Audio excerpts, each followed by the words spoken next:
কিন্তু আমি অনুভব করছি। তো যাই হোক, এটা তো মেনে নিতেই হবে। আর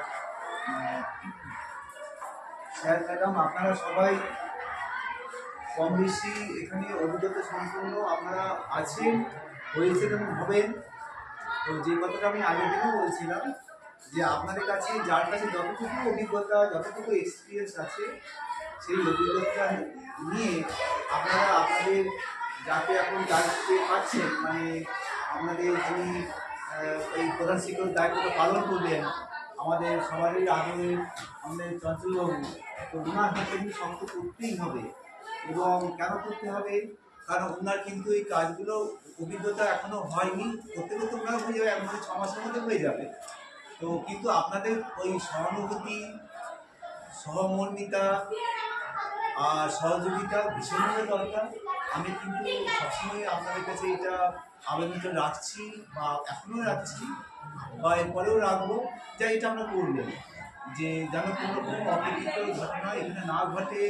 মানে ওই প্রশাসনিক কাজ নিয়ে বা আমাদের বিদ্যালয়ের যে কার্যালয় মানে অফিসের কাজ নিয়ে কোনো রকম মনোমালিন্য, মান অভিমান, কোনো রকম প্রেজুডিস যেন আমাদের মধ্যে বা আপনাদের মধ্যে না আসে। সবাই মিলেমিশে কাজ করবেন। আর আমার তরফে বলেছি যে আপনাদের থেকে আমি একটুখানি এগিয়ে আছি, বয়স অবশ্যই এগিয়ে আছি, আর একটুখানি অন্য জায়গায় যেটা এগিয়ে আছি যে কাজের দিক দিয়ে, কারণ সত্যি কাজগুলো হাতে কলমে করেছি, কোথাও কোথাও অভিজ্ঞতা বেশি আছে একটু, হয়তো খুব যে বিষয়টা তা না। তো আমি চন্দ্রকে বারংবার বলেছি, স্যারকে বলেছি, আপনাদেরকেও বলছি, কাজের জন্য যখনই ডাকবেন আমি যেখানে থাকবেন ছুটে আসছি। আর স্কুলের এই যে ধরুন আজকে যে আমার পরিচয়টা, আমি একটা মাস্টারমশাই বা বাইরে সবাই আমাকে বাবু বলে ডাকছে, বা ধরুন যে পেনশনের টাকাটা আমি পাবো, অবসরকালীন যা কিছু সুবিধা পাবো, স্যার এই বিদ্যালয়ের জন্যই পাবো।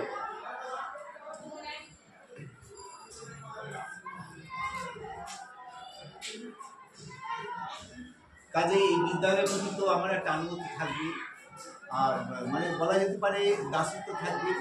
তো সেই জায়গা থেকে আপনাদের কাছে আমি অঙ্গীকারবদ্ধ যে বিদ্যালয়ে কোনো কাজে যখন যেটা হবে আমরা বলবেন, আসবো, আমার তরফে যত যা করা আমি করবো, আমার বাড়িতে দিয়ে এলেও আমি করে দেবো, সেদিক থেকে স্যার কোনো অসুবিধা নেই। এটা আমি বারংবার বলছি, এখানে স্যার কোনো অভিনয়ের ব্যাপার নেই, মিথ্যা আলাপের কোনো ব্যাপার নেই, এটা অন্তর থেকেই বলছি।